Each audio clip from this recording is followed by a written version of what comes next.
Today, we are going to discuss something very interesting, understanding the karma and also learning the soul lessons. So, let us start with the simple understanding of karma. Karma is a Sanskrit word. Karma simply means the action and its consequences. The action and its consequences put together is called karma.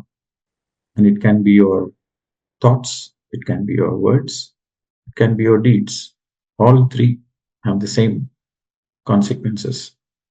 Your thoughts have certain consequences, your words have certain consequences, and your actions have certain consequences. Law of karma simply says what you do comes back to you. Law of karma simply says you create your own reality. Law of karma simply says as your mind is, so is your reality. Law of karma says yat bhavam tat bhavati. Whatever is your thought patterns, feeling patterns, emotion patterns, that is what is going to happen in reality in your life. Understanding the law of karma simply means understanding the consequences. And the most important point to remember is karma is not a punishment. Karma is an opportunity to learn. It is a learning tool. For example, the soul takes an average of 300 to 350 lifetimes. In the beginning lifetimes, like when the soul is in the infant's soul stage, baby soul stage, young soul stage, the soul is focused more on survival. The soul is more focused on power. The soul is more focused on control, ego, name and fame. So naturally, in the beginning incarnations, there will be more bad karmas. Then later on, as the soul matures, then the soul is focused on emotions. The soul is focused on, being in the heart center. Am I doing the right thing? I want to do the right thing. So as the soul is getting mature, then the soul stops doing all the bad karmas. Then the soul is graduating to old soul. Then the soul is entering into a spiritual path to realize itself, to know the truth, to become liberated from all the sufferings. Then the soul starts settling all the accounts. The previous lifetimes, all the bad karmas, the accounts has to be settled. And while the accounts are getting settled, the soul learns new lessons. Right? So karma is a beautiful opportunity to learn. That is a right perspective. See, when you have a right perspective, then your life is happy. In spite of the challenges, your life will be happy if you have the right perspective. If you don't have the right perspective, in spite of all the gifts the divine has given you, you'll still be suffering. Understanding the law of karma, in other words, means having the right perspective of life. When you understand that karma is not a punishment, when you understand that karma is there for you to learn some lessons, for you to evolve, for you to become a better version of yourself, then that is the right perspective. When you have the right perspective, then there is no complaints, there is no criticism, there is no judgments, there is no comparison. So when you have the right perspective, you are helping yourself to evolve without going through much suffering. Pain is there. In the evolution process, pain is there. Without the labor pain, the child cannot be delivered. Similarly, for the soul evolution, pain is inevitable. Pain is part and parcel of the evolution. Pain is there, but suffering is self-inflicted. So you can avoid the needless suffering with the right perspective of life. So let us speak something a little more practical. How do we know that we have a certain lesson to learn? How do we know whether it is karmic or not? It's very simple. In your journey, we are speaking about the soul evolution. We are not speaking about only this particular lifetime. If you think only about the present lifetime, then there is a lot of confusion. You consider only your present lifetime, then you have no answers. There is more doubts and more questions. But if you consider lifetimes, if you consider your Janma Parampara, then there is clarity. Seeing your life in one lifetime gives you more confusion. You see from the lifetime's perspective, then there is understanding, crystal clear understanding. One of the basic fundamental truth is whatever you are in this moment is created by you. If you have done a lot of bad karmas in your past life, then in this lifetime you will have a lot of illness. You will have a lot of illness and you will have a lot of challenges in your life. Financial challenges, relationship challenges, so many challenges in your life. It is because of all the bad karmas you have done in your past life, knowingly or unknowingly. Bad karmas simply means if your action hurts somebody, if your action harms somebody, if your action gives pain to somebody, then that is a bad karma. If your action helps somebody, if your action encourages somebody to be a better person, then it's a good karma. If your action helps somebody, it is good karma. If your action hurts somebody, it's a bad karma. As simple as that. So we have taken so many lifetimes. Some people have taken 300 lifetimes, some people have taken 500 lifetimes. It is all the soul's free will. But if you are attending this session, this particular Zoom session, or you are watching this video on the YouTube, one thing is for sure, you are definitely an old soul. If you are not an old soul, there is no way you can even listen to this topic. You are an old soul, you want to be liberated, and you want to progress. You are seeking enlightenment. You are seeking moksha. So that's why you are interested in this topic. So old souls has to settle all the accounts from the previous lifetimes before they can get liberated. And old souls go through maximum challenges in their life because they want to finish off all the old accounts. They want to settle all the old accounts in the shortest possible time. They don't want to waste time because they're so very mature. Their focus is on enlightenment. Their focus is on serving the people. Their focus is on living a meaningful life. So they want to finish off all the past karmic baggages. While they are finishing off the karmic baggages, simultaneously they are learning lessons. That is the beauty you have to understand. More challenges means more lessons to learn. That is the equation. What are the lessons? There are so many lessons to learn. For example, to understand that you are an eternal being, to understand there is no death for the soul, and to understand that you are no less than God, to understand that you are God, you are part of the God, and to understand everybody is a God, and to understand that you have a free will, and to understand that your ultimate enlightenment is to be independent, non-dependency, and to understand whatever happens, happens for good and non-interference. One of the great lessons. This non-interference lessons happens only in one of the final lifetimes. Non-interfering in others' affairs, non-interfering in your children's affairs, non-interfering in your husband's free choice or wife's free choice. It's also a great lesson to learn. Another great lesson to learn is to see everybody as equal. Another lesson is to change every relationship into friendship. We have so many relationships on the planet Earth, but in the higher worlds there is only one relationship, which is friendship. Between a soul and a soul, the only relationship is friendship. And for the friendship to happen, there should be mutual respect. There should be equality.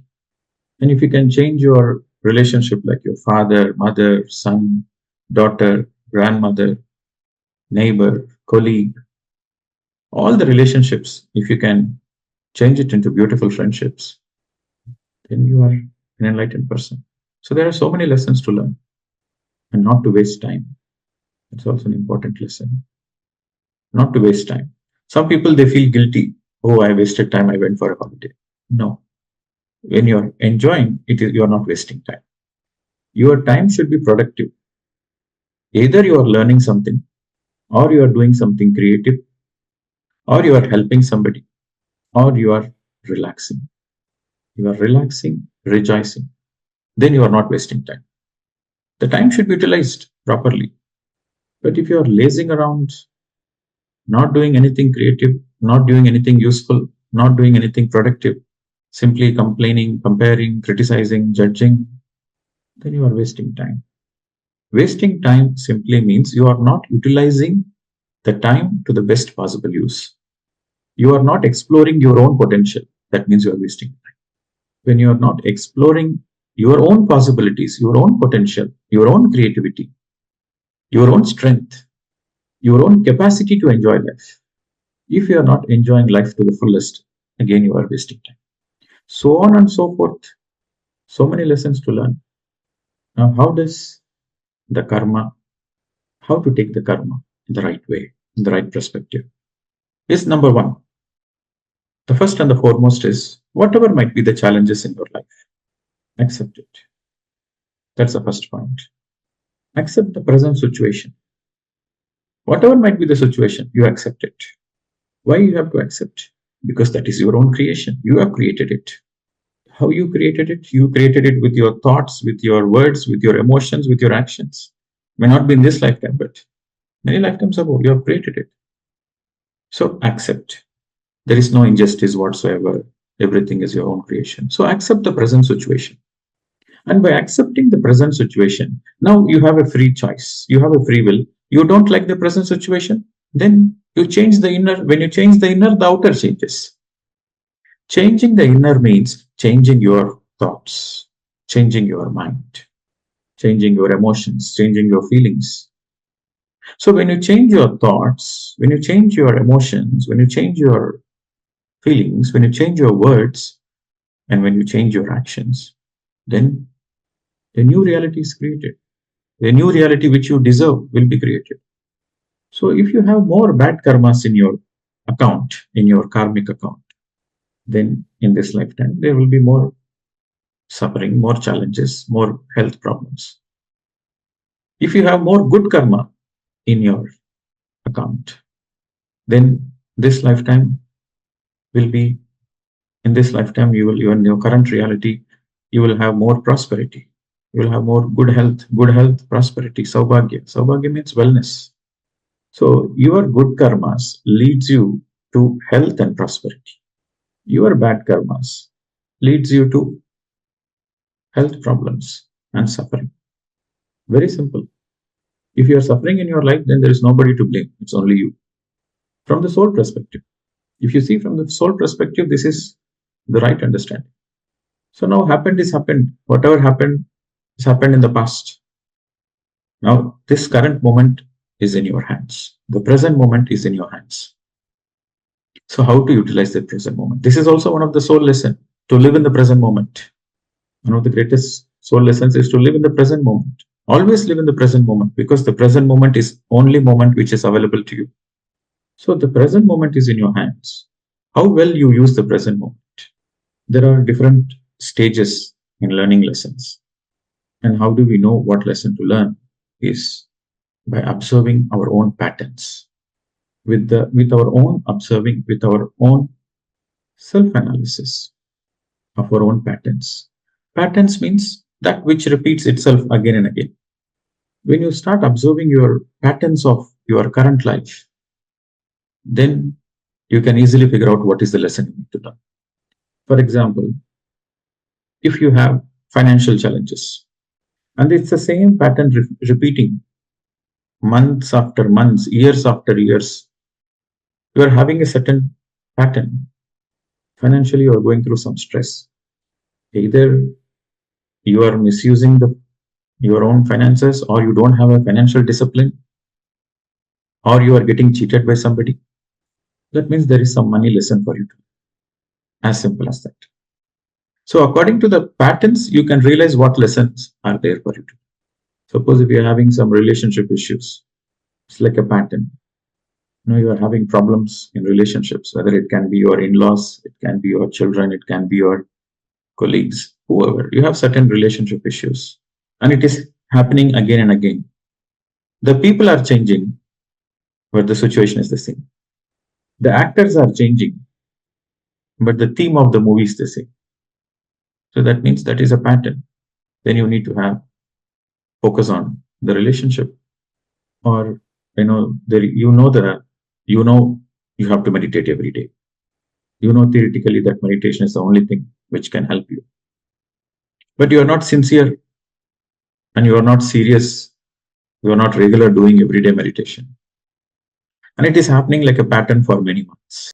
Your graph is going up and down, up and down. You are not consistent in your practice. That means your lesson is not to waste time, not to be lazy. You have certain tamoguna doshas. Tamoguna dosha is nothing but laziness. So your lesson for you to learn is to come out of the laziness, not to waste time. So depending on the challenges of your life, depending on the pattern of the challenges of your life, you can learn what is the lesson to be learned. Some people, they have certain bad experiences when they are growing up as children. They see their father and mother quarrel all the time. They don't see the love between their parents. So they might have gone through certain traumas as a child. And they conclude that relationship is not good, relationship is not for them. So they end up staying single, or they say that, oh, I'm happy with myself, I don't need anybody in my life. Or they have a certain hatred towards opposite sex. So if they have such kind of things where they are having issues, that they feel lonely, they feel isolated, they feel that nobody understands them, and it is happening as a pattern. So for them, the lesson to learn is embrace relationships. And embrace relationships means not embracing another person. Embrace your own relationship first. Accept yourself, love yourself, open your heart. So the most important point in learning the lessons are you should be in the heart space. When you're in the heart space, you can able to learn soul lessons. When you're in the head space, you cannot learn any lessons. Only when you're in the heart space, you can learn lessons. To be in the heart space means to be kind to yourself. To be in the heart space means you understand that this lifetime is temporary, but the soul journey is permanent, is eternal. The soul is eternal, but the lifetime, the life situations, the life challenges, these are all temporary. Don't conclude the things. Whatever happens, happens for good, and whatever happens, happens for a reason. So, with this right understanding, you will be able to easily forgive others, forgive yourself. You'll be easily able to accept yourself, accept others, and you will be non judgmental about your own self and about others. So, the more you are in the space of non judgmental, non criticism, non comparison, non complaining, the more you are in this space, then acceptance comes naturally. Then you go with the flow of life. Then you are able to see the things as they are, not as you want. This is also one of the great soul lessons. One of the great soul lessons is to see the things as they are, not as you want to be. So the more you do meditation, the more you are naturally in the heart space. The more you are in the path of ahimsa, non-violence, the more you are in the heart space.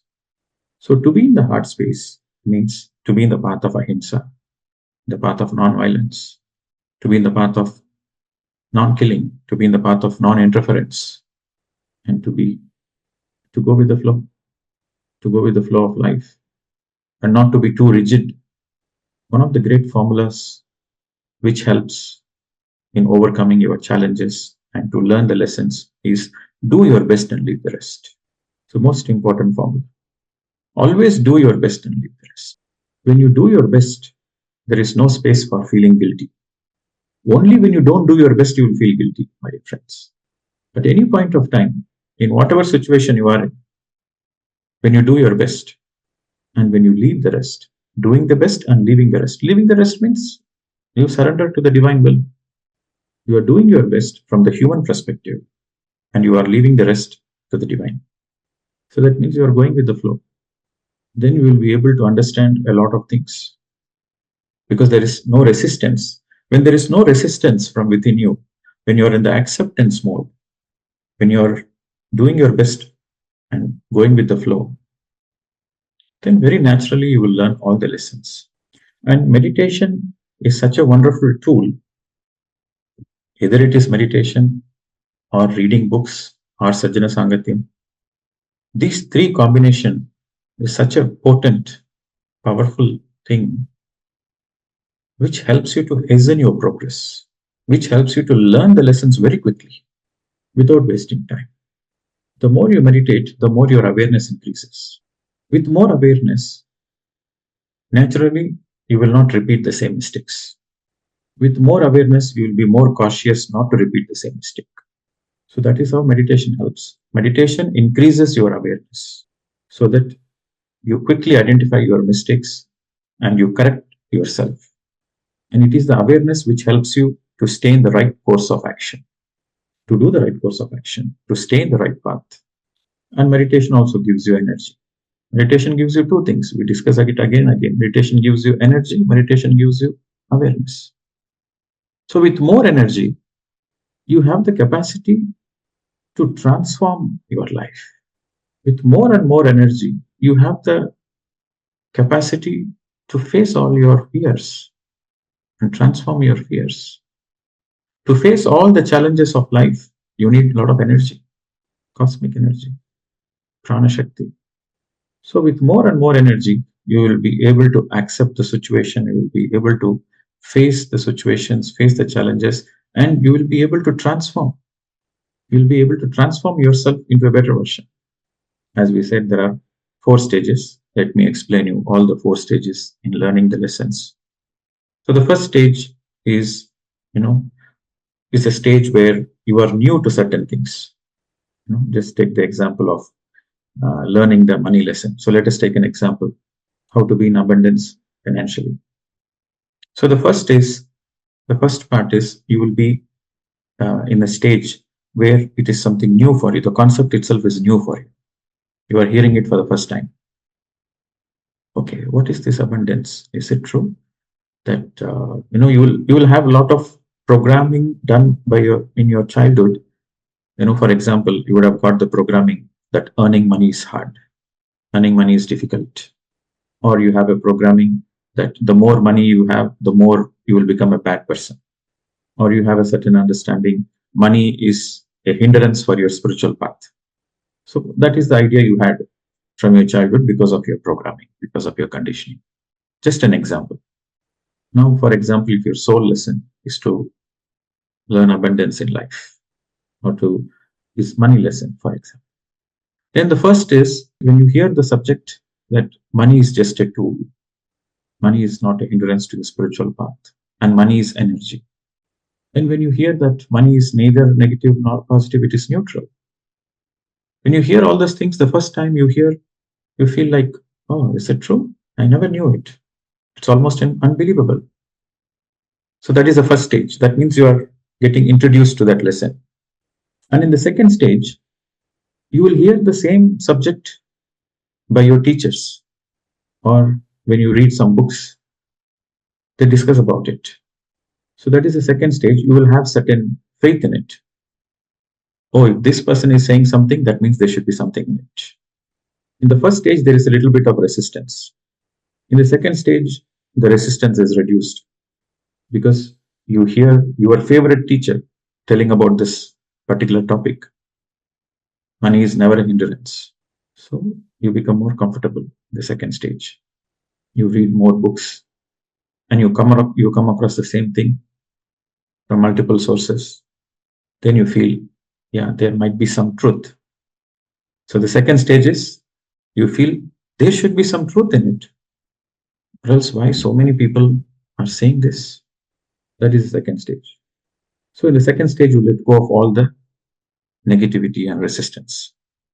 You are more in the neutral space. The third stage, you go through many life situations where you practically experiment. The third stage is the stage of experimenting.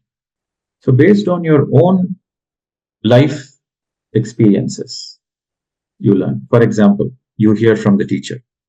In the first stage, because this is a subject of money. In the first stage, you hear that the more you give, the more you get. But your programming is, if you give, how will you get? If you give, you will lose everything. So your programming is save money. Don't give it to anybody, save money. If you give it, you will lose it. So be cautious. Save it. So that was your original program. So in the first stage, you hear the statement, the more you give, the more you get. It is strange for you. What is this formula? The more you give, the more you get. What is the formula of abundance? The more you give away, if you give, money will go. How will you get money? So this is the confusion. So in the first stage, it is like a new thing. It is like a surprised thing. So in the second stage, you hear this from the teachers. You hear this from the other masters. You hear this from the books. You read it from the books. Then you feel, oh, okay, there should be something in it. There should be something in it, but it is not in your experience. So that is the second stage. The second stage is letting go of the neutral, letting go of all the reservations and to be in the acceptance mode. The third stage is you are in the experiment mode. Okay, let me experiment on my own. Or you have a certain life situations where you use your own life situations to analyze, to see. You are using your own life challenges, or you're using your own life, practical life situations to see, is it true? It takes many years or probably many lifetimes. And through your own trial and error, through your own experiments, you will figure out, yeah, yes, it is in my own experience that, I have, with whatever the money I need, I kept it. The excess money, I have donated it for a cause. I've shared it with the organizations who do good things, who need it the most. So now when I do this, I'm getting more supply, I'm getting more abundance in return from unknown sources. I'm feeling more healthy. I'm feeling more joy in my life. I'm not visiting much doctors. I'm not taking much medicine. So all the cost is getting saved. My hospital bills are getting saved. My medicine bills are getting saved.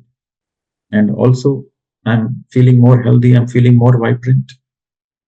Okay, so it is true. Taking care of others is taking care of yourself. Yeah, that is true.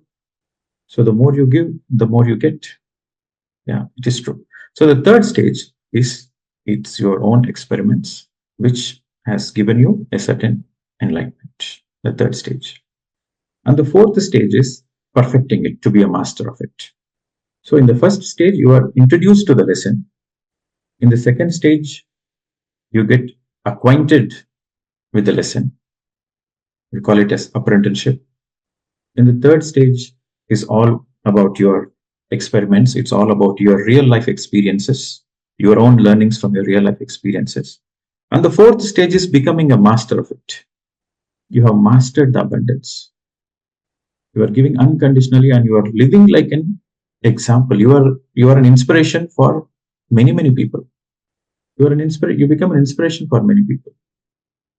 So that means you have mastered that lesson. So these are the four stages of learning any lesson. Okay. So sometimes people get confused. I thought I learned my lesson, but why am I getting the same lesson again? I'm getting the same challenge again. You're getting the same challenge. Yes, you learned the lesson. It is true that you have learned the lesson, but you have not yet mastered it. Okay. You have not fine-tuned your understanding. So as and when you have challenges in your life, just accept the current situation and see what you can learn from that. And universe will give you, universe or creation or God, whatever you can call, it will give you enough opportunities to master it. You don't overdo it by inviting more challenges. No, that is not the right way. Whatever is the challenges which is in front of you, you face it in a graceful way. Don't overdo it. If you overdo it, then you burn your hands. Because sometimes at that particular stage of, we all are in different stages of evolution. In that particular stage of evolution, whatever is needed for your evolution, whatever you can handle it, that challenge will come to you.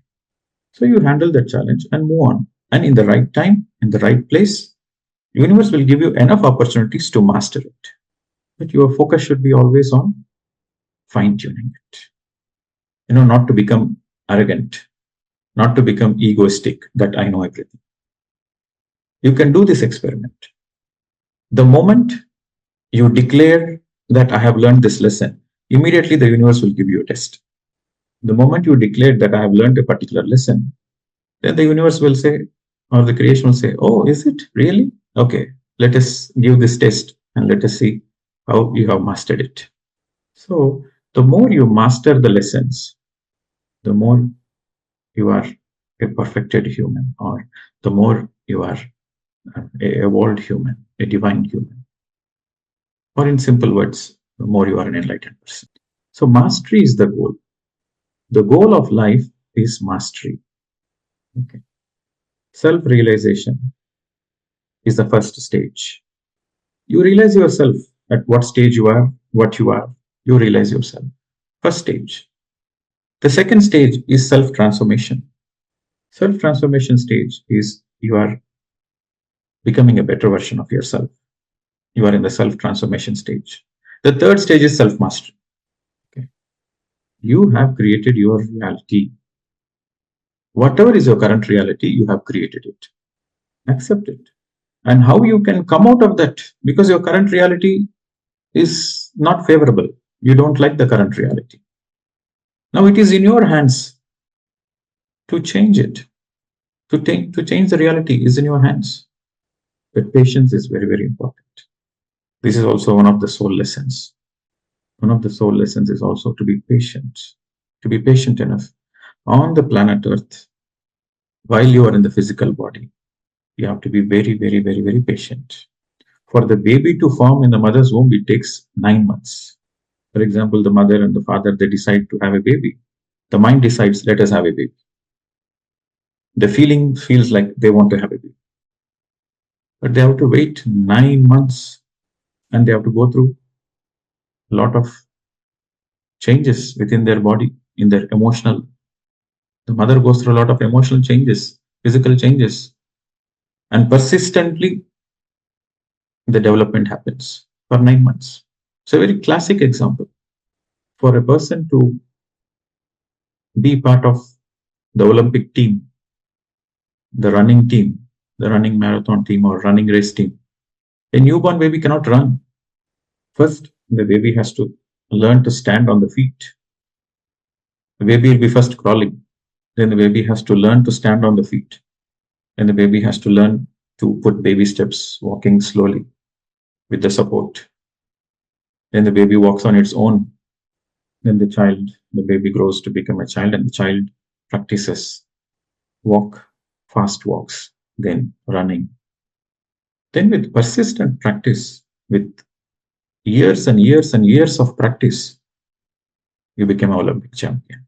You can participate in the Olympics. And then you can perfect it and become a champion. It is the same way in our life also, the lessons also, we learn step by step before we get perfected. You cannot learn lessons overnight. That is the important point to understand. Be patient enough. Be persistent. This is also one of the soul lessons, to be patient enough. You want to transform. People say, yes, I want to transform my life. I want to change my reality. But it is not happening. I said, wait, Baba. You have to wait. You change your thoughts. You change your emotions. You change your feelings. And then wait. In the right time, the right things will happen. You have to be patient enough to wait. Okay. So the transformation of life doesn't happen overnight. Some people say, sir, I've been meditating for 1 year. Nothing changes. That is absolutely an incorrect statement. If I ask him, nothing changed? Really nothing changed? He said, yeah, there are some changes, but it is not the way I expected. You want to transform your life. Your mind, the mind speed is different from the body speed. This is the reason why so many people are impatient, because they don't understand the mind has a different speed and the body has a different speed. And the mind speed and the body speed will never be matched. For example, I'm sitting in Germany now. I want to come to India. My mind wants to come to India immediately. Because the moment the thought comes like, okay, I'm coming to India, I want to go to India, the mind immediately wants to go to India. But I have to take a 15-hour flight to land in India. Mind can immediately go. I can visualize immediately landing in India. The body takes time to follow the mind speed. So to be patient is very, very important. The more you meditate, the more naturally you are heading into transformation of your life. The more you read books, the more will be transformed for better. The more you participate in Sajjana Sangatyam and Guru Sangatyam, the more the fine tuning will happen. But it doesn't happen overnight. It takes lifetimes. The enlightenment journey is not a one lifetime journey, it is a lifetime's journey. If you don't have patience, then you end up following the shortcuts. And when you follow the shortcuts, then again you have to face the consequences. Some people are very quick into manifestation, especially in the Western world. It's a very hot topic. Manifestation. Of course, you have the power to manifest whatever you want. But the question is, do you know the consequences of what you want? Do you know the consequences of what you want? It is to understand the consequences. You need a lot of wisdom.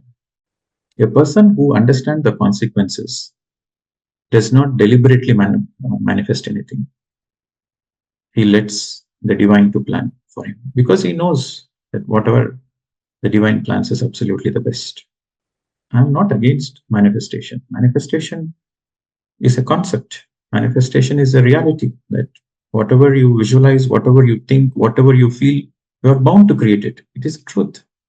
But what you want in life, you need to know the consequences of it. For example, you want lot of money. And having a lot of money has its own consequences. Are you willing to face it? You cannot be the same person anymore. You cannot walk on the streets. You need bodyguards. I'm just giving you an example. There are many consequences. For anything and everything you want, there are consequences. Okay. I'm not saying that having too much money is bad. I'm not saying that. All I'm saying is, what do you want? What do you want? You need to be aware of all the consequences. I'll give my own example. In my 2008, when I started my meditation, I always wanted to have an ashram. I wanted to create a place. At the time, I wanted to create a place in Australia. I wanted to create a place where anybody who walks into that ashram and stay there for 1 week, and when they come out, they will be a transformed person. They are no more the same person. And in that place, there will be meditation, there will be mindfulness, there will be silence, and they will be taught spiritual science. So with all the things within 1 week, they are no more the same person. Their consciousness is shifted. And when they come out of the ashram, they're a new person. This is what I wanted. This is what I visualized.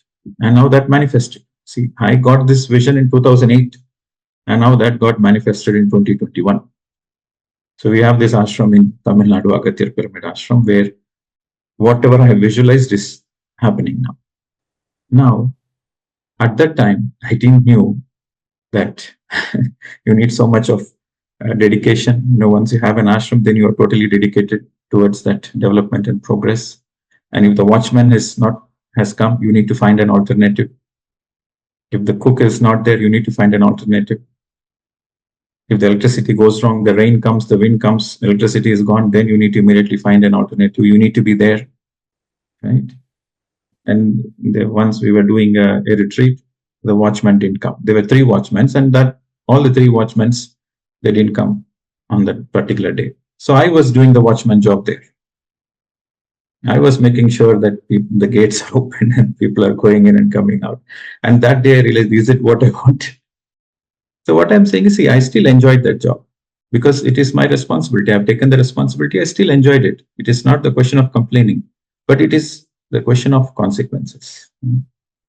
Everybody wants to build a pyramid. Everybody wants to build a meditation center. But you need a dedicated person. See, infrastructure you can build with money, but we need passionate people to look after it.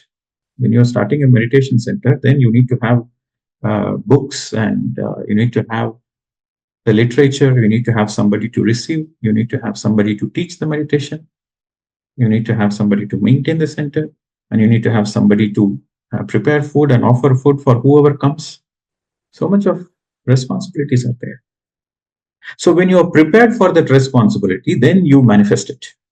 But if you're not prepared for it, then don't manifest. It is the same with having children. To have children is like a 20-year project. If the parents are not committed for the 20-year project, then they should not have children. It's a 20-year commitment. So until the children become adults, it is the responsibility of the children, it is the responsibility of the parents to take care of the children. So manifestation is very beautiful, but manifestation has its own consequences. So be aware of all the consequences and then manifest. Then you are a wise person. Okay. If you don't understand the consequences and you have manifested something and you complain about the same thing, then it is your creation. Okay. So let us take some questions. Okay. All right. Okay. So next question, Vana J. Namaste, Pradeep Vijay. I'm from Sydney. My question is very simple. You mentioned that when the soul get older, they mature. Is it applicable for all the souls, or some of the souls only mature in their lifetime? Okay. So when I say mature, that means their qualities, the soul qualities, they mature. So the more number of lifetimes they take, the more naturally they mature. They mature from being from the survival mode and being from the mode of control. They mature to more from the feeling space, from the emotional space. Like live and let live. So some souls, they might take a little longer. That means they might take more lifetimes to mature. Like for example, some souls might take 200 lifetimes to mature. Oh. Some souls might take 300 lifetimes to mature. Some souls might take only 50 lifetimes to mature. So it depends on the free will of the soul. It is not directly proportional to the number of lifetimes they have taken. It depends on what kind of lessons they are learning. The more they are learning, the more they become mature. Okay. Thank you. Thank you. Yes, ma'am. So next is Gayatri. Namaste, sir. Yes, madam. Namaste. Sir, I'm Gayatri from UK. I have a question related to group karma, sir. Like, do entities like organizations or political parties, do they have karma? If yes, is it like by casting my vote every 5 years, I'm choosing my karma? You are not choosing your karma, you are choosing your reality. By casting your vote, you become part of the deciding factor who wants to be in the power, who wants to be the leader which will govern your country. Okay. So to which party you want to vote is your choice.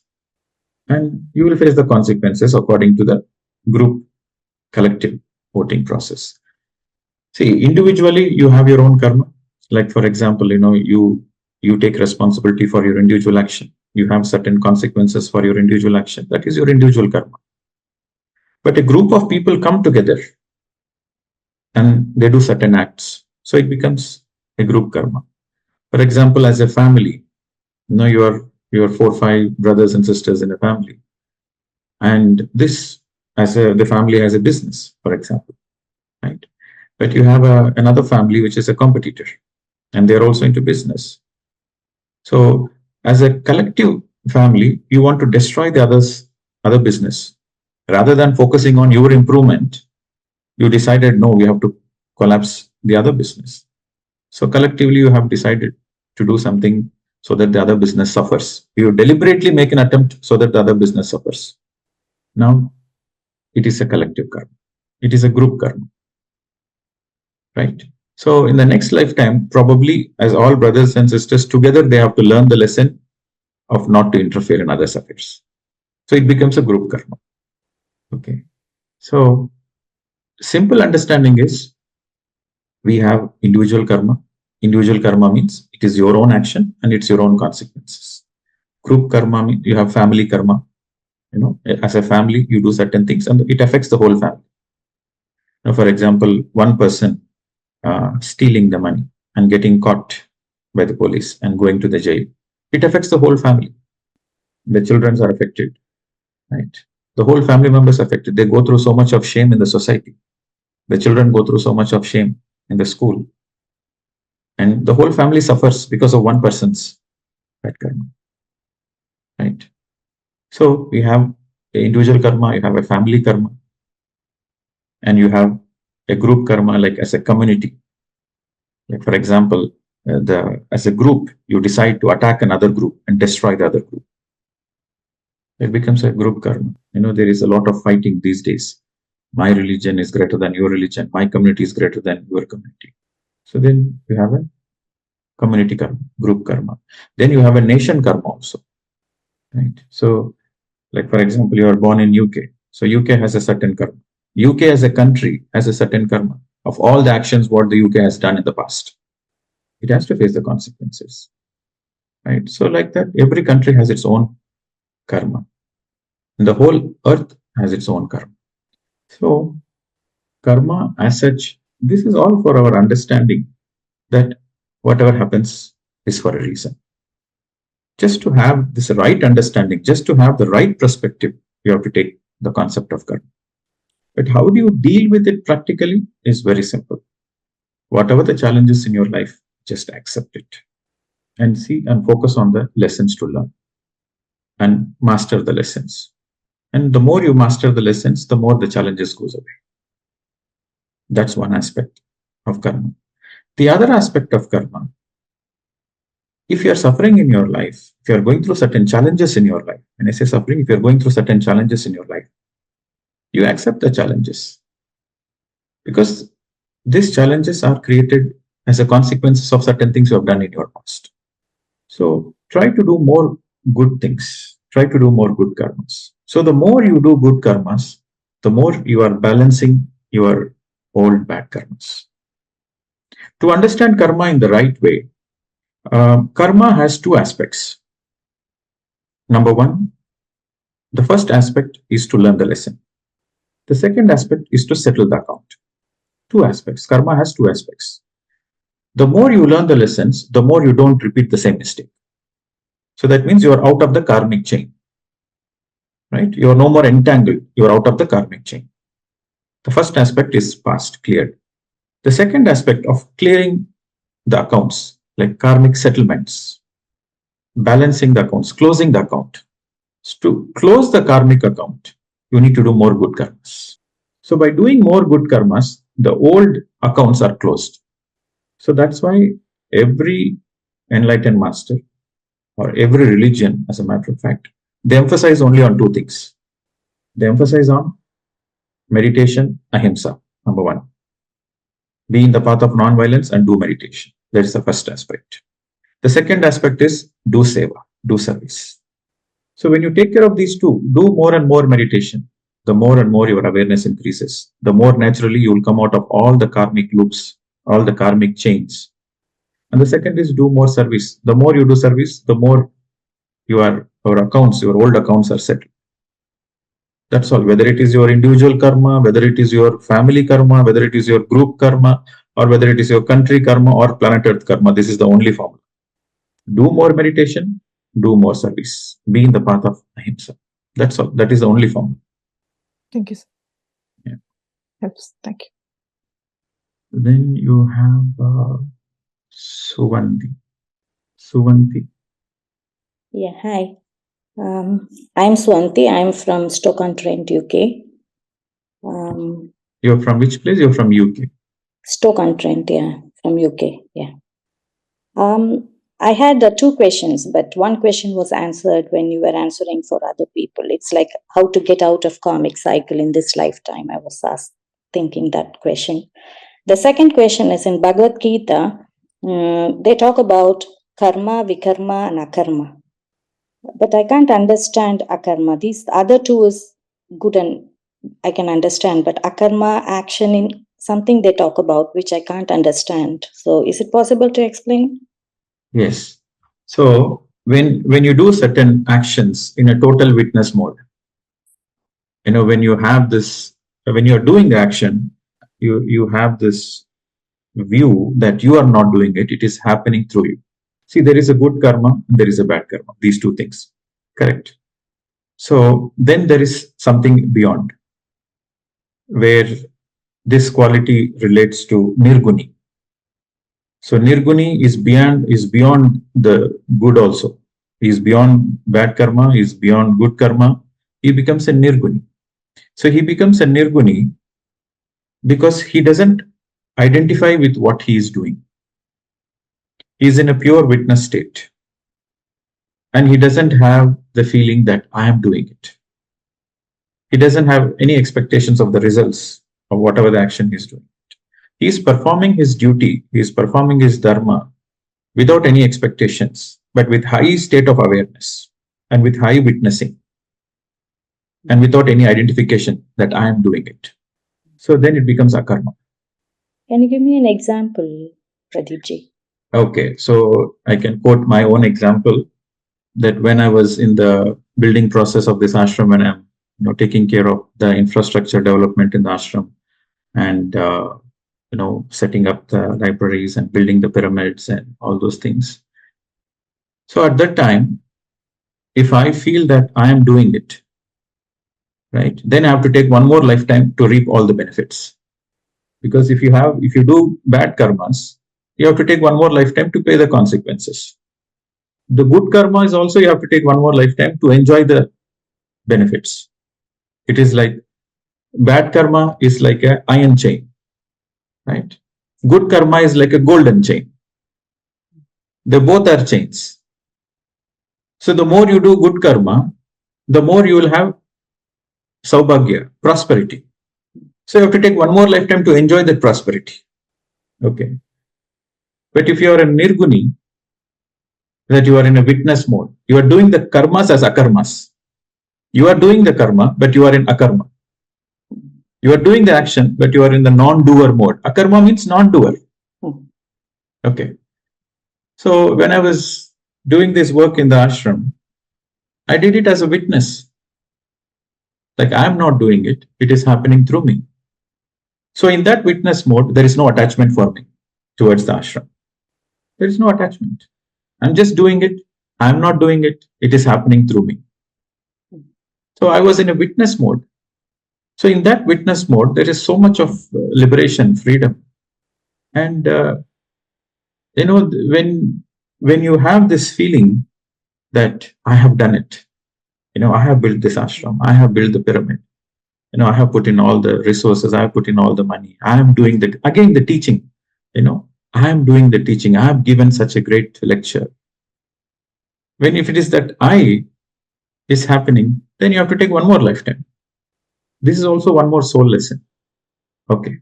So one more soul lesson is that truth comes through you, not from you.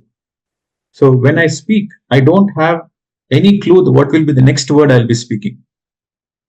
Because I don't speak from my mind. I don't speak from the concepts. I don't consider that the truth is coming from me. Because the truth belongs to everybody.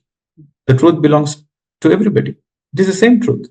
And it is the same truth spoken by Krishna. It is the same truth spoken by Jesus. It is the same truth spoken by every enlightened master. Whenever I do a session, I just simply prepare myself to be blank.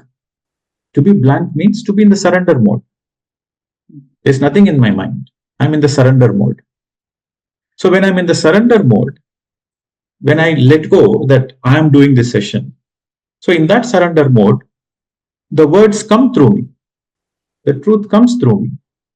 So I am in akarma now. Am I doing the session? I am not doing the session. It is coming through me. The same. When the ashram building was happening, it is happening through me. I didn't do it. This is a very high state of karma yogi. This is the real definition of a karma yogi.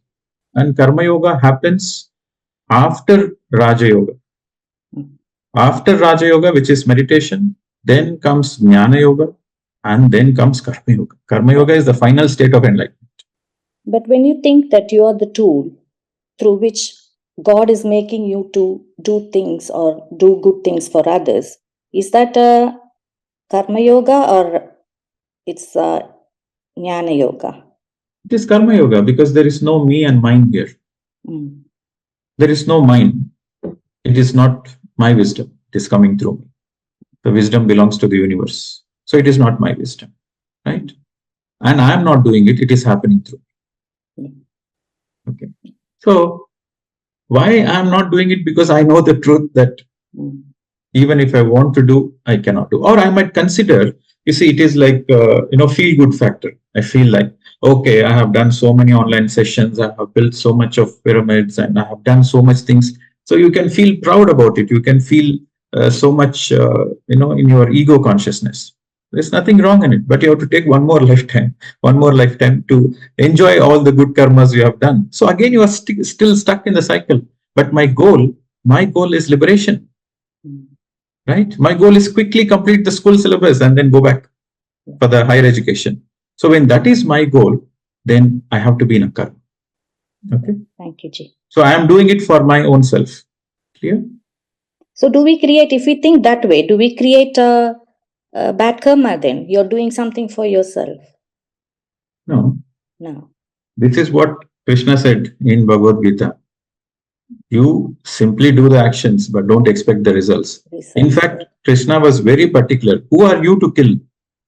No, Arjuna was saying, how can I kill my cousins? How can I kill my uncles and guru? And I said, then Krishna said, hey, Krishna, you are stupid. Keep your mouth shut. You are speaking great things. You don't know anything. Who are you to kill them? I have already killed them astrally. You are just an instrument. Arjuna was feeling very egoistic that he is killing. So Krishna corrected him. Who are you to kill? Astrally, they have been already killed. You are just physically doing your part. That's all. And the final statement in Bhagavad Gita, after giving direct lecture, the whole Gita, Krishna gave the whole Gita to Arjuna. Finally, Arjuna asked, what should I do? Krishna said, do whatever you feel like doing. You do whatever, yeah. So here Krishna never interfered. He never interfered. He said, oh, listen to me. He said, do whatever you feel like doing. Okay. So this karma, to be in the karma yoga is like, see, again, I have experimented with this, with the teaching, I have experimented. When I feel that I am teaching, the session is not great. But when I feel that I'm just a vessel, I'm just an instrument through which the divine energy comes through, when I feel that way, the session is beautiful. That I have experimented myself. It's the same with the ashram process, ashram building process. When I felt I did it, there's a lot of tension, worries. When I felt like it is happening through me, I'm feeling light. I'm feeling happy. I'm rejoicing that moment. I'm rejoicing the moment of creation. Right? So when you are in bandha, you are having a lot of weight. So when you are in a nirguni state, when you are in the akarma state, you are doing the karma from the akarma mode. The mode of operation is akarma. So then you are lightweight. You are happy. Thank you so much, Pradeep ji. Yes. Okay. Indraji. Thank you very much, Vijay ji. Yes, It's a lovely session. I'm really rejoicing it. All the wisdom that you are giving us is just coming through you like an ocean. Thank you for that. My question is, how does ego impact karma? Does it impact? If so, what do we do to improve it if we have to? Ego simply means identity, right? Me, I. Yeah, ego is all about I, and the feeling how I feel about I is ego. So when you are in the ego space, you are karmically entangled. When you are in the non-ego space, you are karmically liberated. Karmically liberated means you are in the non-ego space. I am not doing it, it is happening through me. So you are in the egolessness state. You are in the state of non-ego. So then the karma doesn't affect you. So the answer is very straightforward. If you are operating anything from the ego space, then you are karmically entangled. Whether it is good karma or bad karma, you are karmically entangled. When you are in the non-ego space, that means you are in a highly enlightened space. It's a space of witnessing. It's a space of surrender. So in that non-ego space, you are karmically not entangled. You are karmically liberated. Is that your question, sir?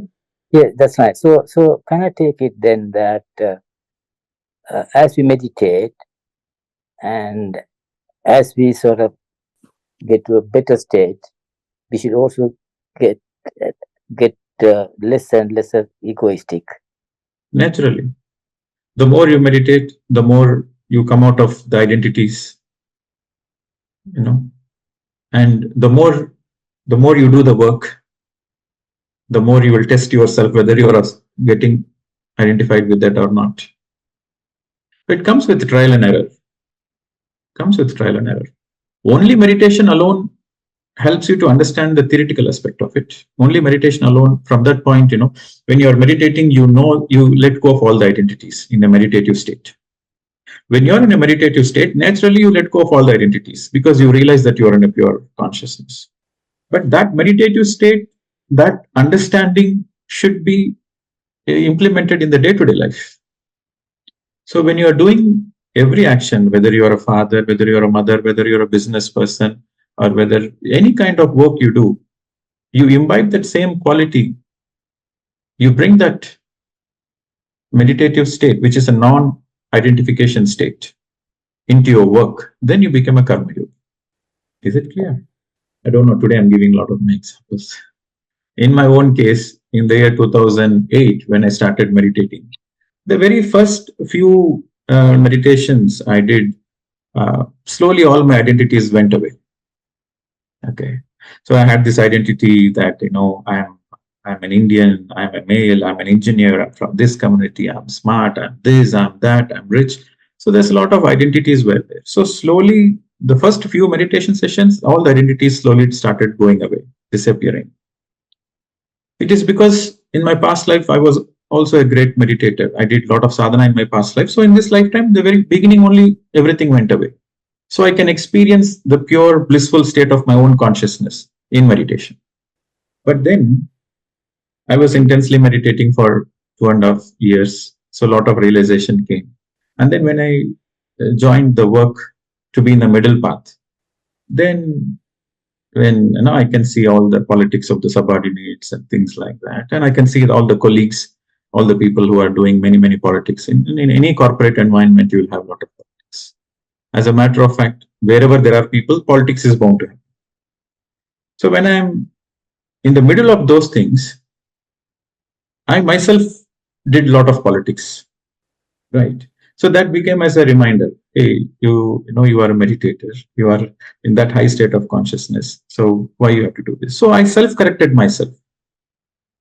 So it is through the trial and error I self-corrected myself. Theoretically, I knew I let go of all the identities. I knew I'm pure consciousness with just meditation. But when I'm dealing with people, that is the test for me, right? So I can say for almost 10 years, from 2008, almost 10-12 years, I was shuffling between this way, that way. Sometimes I will fall down, sometimes I will do mistakes, sometimes I will correct myself. Still work in progress. So the point, what I'm trying to say is, you just being a meditator, it is easy to realize that you are a soul. But you living a day-to-day life where you are completely in a non-doer mode, where there is no ego, where there is no I, where there is no mind.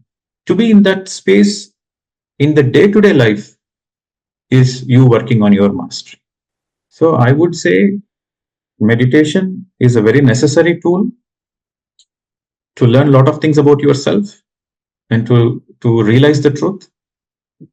But it is the practical implementation of the truth in your day-to-day life which makes you to be a real master.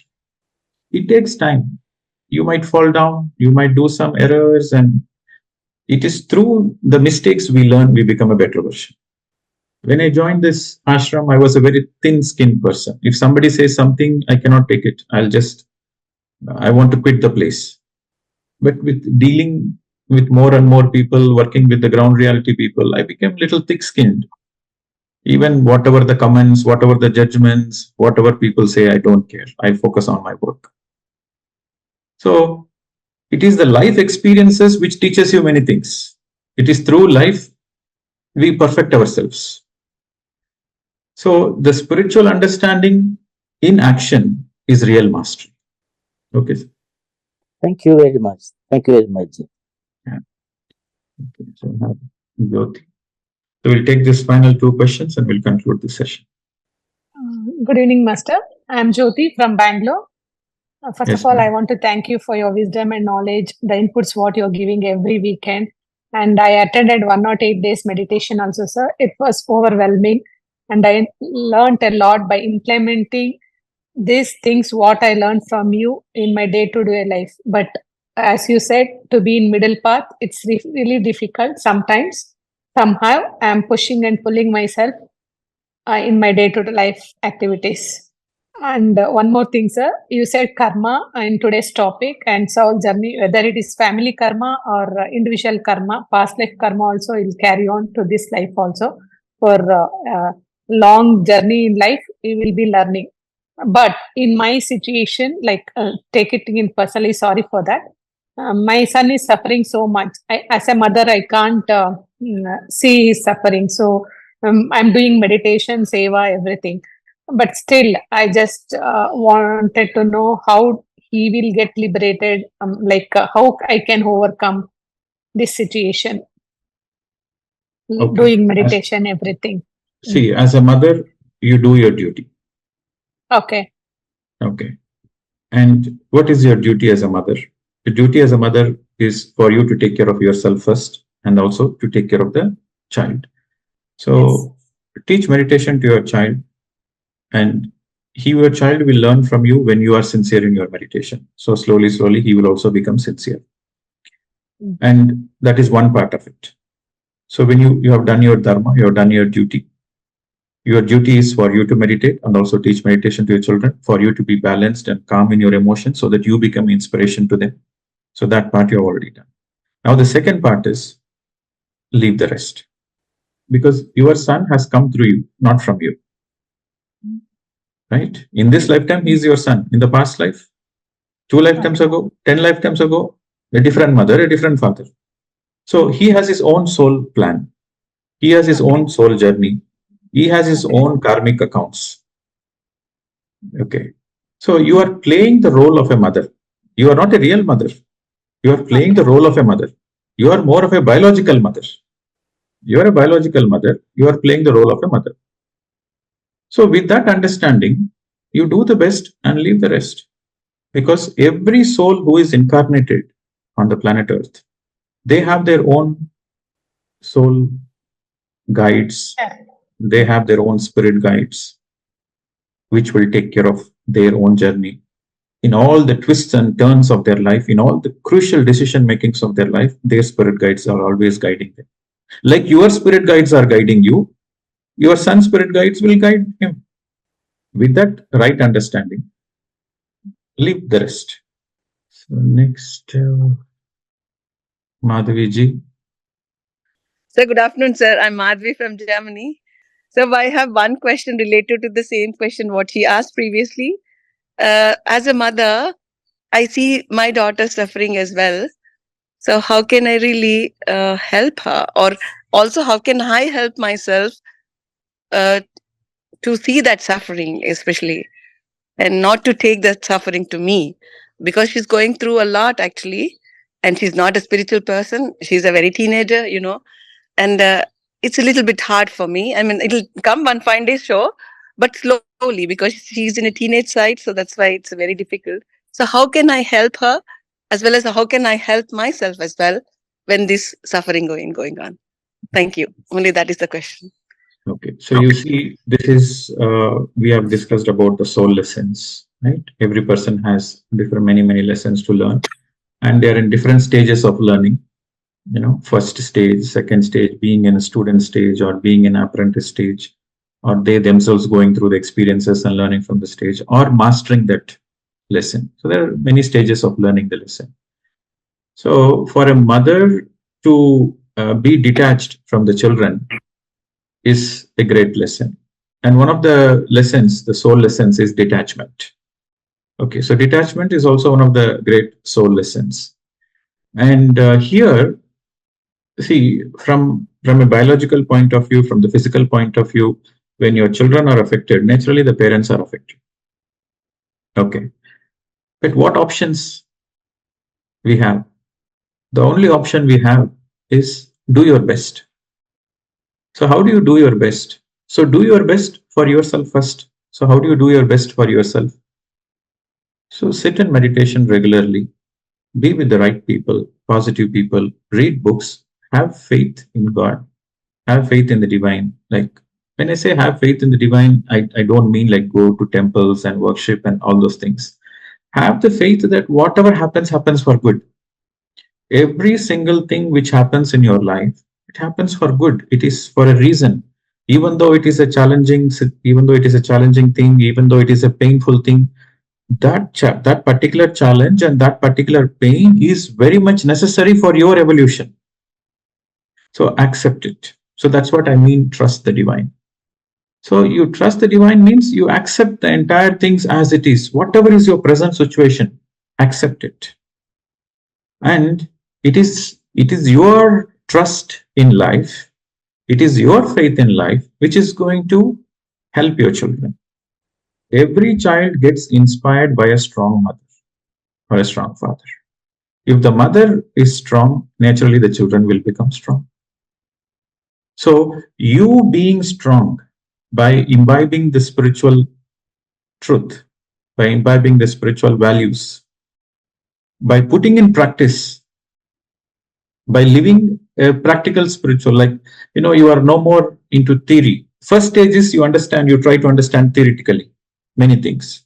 But the next stage and the most important stage is you are into practical spirituality. Whatever you learned, you implement it in your day-to-day life.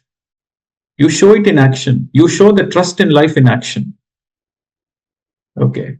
So the more you live a practical spiritual life, you naturally become an inspiration for your children. And that's how you can do your best as a mother. Other than taking physically, this is how you can inspire your children by being an example. See, children don't learn from listening. Children learn from observing. So when your children, they see you being stronger in spite of all the challenges and still having a smile on the face and still going forward in life, then naturally they get inspired. That is the best way you can help your child. And that is the best way you can help yourself in any given situation. Okay. Right. So Saujanya, this is the first question. Please come on the video and introduce yourself. Yeah, hello sir. This is Saujanya. I'm from Hyderabad, India. Yes, madam. Actually, I am a very beginner to the process of meditation itself. This is my 91st day into meditation. Like, and the question which is going in my mind is like, after hearing to all the videos, lessons, experiences, now I understand I am not physical body and I am so. But now, based on the conditions I am in, like I feel like, can I rewrite my soul plan? Is that thought valid or not? You have all the free will to rewrite anything you want. See, the first is to accept that your current reality is created by you based on your past thinking, based on your past emotions, based on your past actions, is your current reality. And how you handle the current reality determines the future. Okay. So for you are saying that the current reality, I'm not comfortable with my current reality. So I want to change my reality. It's absolutely possible. You can transform. So that's why I'm saying when you change your inner, the outer changes. Yad bhavam tad bhavati. You change your inner thinking pattern. You change your inner thinking pattern, the outer reality changes. And to change the thinking pattern happens only through meditation, only through reflection, only through sajjana sangatyam, only through swadhyayam. So when you do meditation, swadhyayam, sajjana sangatyam, when you do all those three things, then you are equipped to use your free will to change the inner. As a matter of fact, the more you do meditation, the more you do read books, the more you are in the right company of the people, sajjana sangatyam, very naturally you will transform. Yes, the answer is you can rewrite your soul plan, provided you take responsibility for your life. That is the answer. Okay, sir. Thank you so much. Okay. Thank you. Yes. Okay, friends. So with this note, we'll conclude the session. Thank you very much. Namaste to all of you. It is my pleasure and it is my joy to interact with all of you. Thank you. Namaste to all.